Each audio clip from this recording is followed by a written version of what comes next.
বিজেপিকে প্রতিরোধ করতে প্রস্তুত অসমের বিরোধী ঐক্যমঞ্চ। 1-to-1 ফর্মুলায় নির্বাচনে প্রতিদ্বন্দ্বিতার সিদ্ধান্ত। জাতীয় স্তরে ইন্ডি জোটে ভাঙন।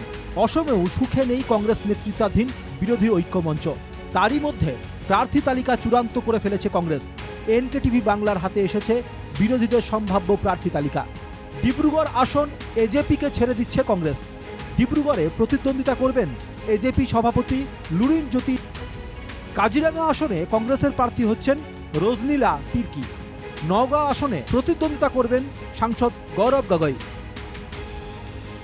দরং ওদলাগুড়ি আসনে বিরোধীর প্রার্থী হচ্ছেন মাধব রাজবংশী। কোকরাঝাড়ে কংগ্রেসের হয়ে লড়ছেন প্রবীণ বড়। লখিমপুরে কংগ্রেসের প্রার্থী শঙ্কর হাজারিকা অথবা রানী নরহ।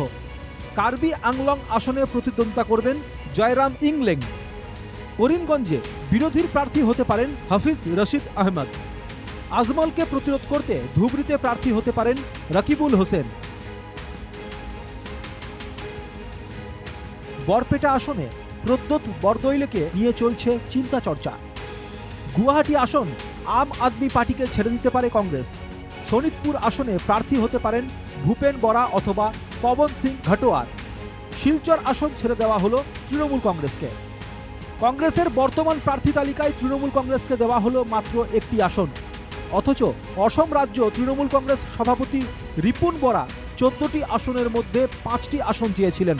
কিন্তু পশ্চিমবঙ্গে কংগ্রেসের টিএমসি সম্পর্কে টানাপোড়েনে মাত্র একটি আসন দিয়ে জোটের অস্তিত্ব রক্ষার চেষ্টা করল কংগ্রেস। তবে বিষয়টি নিয়ে ক্ষুব্ধ অসম তৃণমূল কংগ্রেস। বিরোধী ঐক্যমঞ্চে থাকার পরও বামপন্থী দলগুলিকে একটি আসনও দেওয়া হলো না।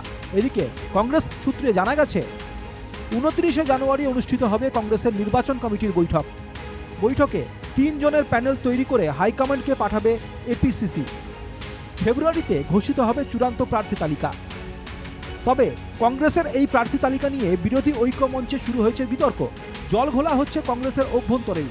যদি বরপেটায় প্রদ্যোৎ বরদলৈ প্রার্থী হন তাহলে বর্তমান সাংসদ আব্দুল খালেকের ভবিষ্যৎ কি হবে? Bureau report, NKTV Bangla.